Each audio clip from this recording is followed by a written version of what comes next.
Bien, vamos a explicar qué es la interpolación. Se denomina interpolación a la obtención de nuevos puntos partiendo de un conjunto de puntos conocido.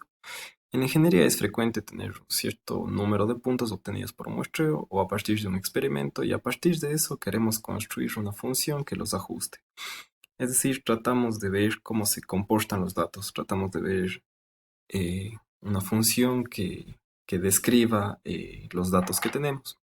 Para eso, a partir de n parejas de puntos que denominaremos x sub k y y sub k, se busca obtener una función f que verifique que para que una función en la que para cada x que nosotros ingresemos tengamos un solo valor de y tomando en cuenta que estos pueden ser varios valores. A esta función se le denomina función interpolante. Gráficamente se podría explicar que estos puntos rojos que tenemos en la función son los puntos que obtuvimos a partir de observaciones o un experimento, y la línea azul es la función que buscamos para interpolar. Como podemos ver en la interpolación, la línea azul pasa estrictamente por cada uno de los puntos que nosotros conocimos. Entonces es bastante exacta a partir de los puntos que teníamos. Bien, el ajuste de curvas busca encontrar una curva que contenga una serie de puntos y que posiblemente cumpla una serie de restricciones adicionales. Esta curva a la cual se ajustan los datos no necesariamente pasa por los puntos conocidos, sino que busca una curva que se aproxime a los puntos mencionados tratando de reducir un error. Básicamente es una aproximación. Como aquí podemos ver, los puntos que nosotros conocemos son los puntos rojos y la línea azul vendría a ser nuestra función a la que le ajustamos. Como podemos ver, estrictamente no pasa por cada punto, sino más sigue una tendencia. Bien, la interpolación de Lagrange. Si buscamos una función f, que va a ser nuestra función interpolar, y tenemos los puntos x en las abscisas conocidas de nuestra función, y f sub o hasta f sub n son los valores que toma esta función en las abscisas, el polinomio interpolador que tendríamos sería de esta forma. Bien, aquí podemos ver que f de j van a ser los valores que tienen en las ordenadas, y este L de j multiplicado por un x. Bien, este L de j son los polinomios de Lagrange, que se calculan de la siguiente forma. Es una multiplicatoria, en donde a cada valor conocido de x, a cada valor conocido que tenemos, le vamos a ir restando y dividiendo, como lo podemos ver de esta forma. Bien, para un ejemplo práctico, lo que vamos a hacer es interpolar unos datos. Bien, estos son datos que se tienen de unas observaciones de un experimento, en donde nuestra última columna van a ser los resultados, y estos resultados dependen de cada una de estas variables. En total tenemos 8 variables que van a predecir nuestro resultado. Lo que se hizo fue ir viendo de cada variable los resultados que nos daban y tratar de buscar el la mejor interpolación. Antes de eso, lo que se hizo fue trabajar un poco los datos. Como podemos ver, tenemos un valor de x, varios valores de x iguales que nos dan distintos valores en y. Por definición, una función tiene que tener un solo valor de y para cada x. Entonces, lo que se hizo fue, para cada valor de x que nos daba un distinto de y, hacer un promedio de estos.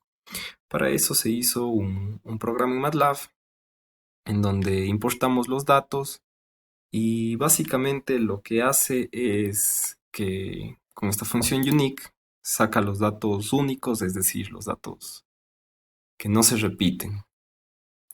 Eh, o sea, solo toma los datos únicos. Bien, entonces esto me llena un vector con los datos únicos, y lo que hace es ir comparando aquí si es que son iguales. Si es que son iguales, lo que va a hacer es en una función acumuladora ir guardando los valores de y. Vamos a tener un contador y a la final va a sacar un promedio de estos. Bien, otra cosa que se hizo trabajando los datos fue normalizarlos. obtener valores de 0 a 1, tomando en cuenta que 0 va a ser el valor mínimo y 1 va a ser el valor máximo. Bien, de ahí prácticamente lo que se hace es, con los datos listos para trabajar, es una función que nos da el grado del polinomio, que nos da el polinomio. Básicamente lo que hace es, utilizando esta función de MATLAB que se llama polyfit, es que nosotros con estos, lo que llamamos valores de x, y aquí lo que se tiene como promedio de x, es que nuestra variable valx son los valores de nuestra variable que va a predecir, y esto de aquí, prom_y, son nuestros valores de nuestra variable objetivo. Entonces lo que hace es interpolar estos datos en un polinomio de grado HJ. HJ va a ser el de largo del vector que tiene nuestro valor de x. Es decir, nuestro grado n-1. Entonces, básicamente lo que hace aquí es crear este c, que son los coeficientes del polinomio, y aquí creamos este xx que simplemente nos va a dar la función. Aquí evaluamos el polinomio c en este xx, y lo que hace esta función es devolvernos. Entonces, básicamente aquí lo que tenemos es cómo sacar el polinomio. De ahí lo que se ha hecho es ir imprimiendo uno a uno cada una de las variables, en donde podemos tener estos resultados de aquí. Aquí podemos ver que nuestras variables nos dan los siguientes resultados. Los puntos que aquí se ven son los puntos que tenemos de observaciones, y la línea azul es nuestro ajuste. Como podemos ver, en el primer caso tuvimos 227 términos, entonces el polinomio va a ser de grado 226, un grado menor. Entonces, como podemos ver, estos son los puntos solos y este es con el ajuste. Entonces, revisando realmente cada variable, tenemos una línea que, la verdad, una función que la verdad se ajusta, pareciera que se ajusta, pero no tiene cosas muy coherentes. Sin embargo, tenemos estas dos variables que, bueno, la siguiente se mostrará a continuación, que es esta variable h, esta variable de aquí, que como podemos ver nos da un buen ajuste relativamente a lo que se tiene. Como podemos ver, los siguientes datos realmente no nos dan mucha información, salvo este de aquí, que podemos ver que se ajusta bastante bien a los datos. Sin embargo, al final tenemos una discrepancia bastante grande. Y en esta variable, como podemos ver, igualmente no tiene muchos puntos, entonces realmente consideramos que esta variable es la mejor para predecir los datos.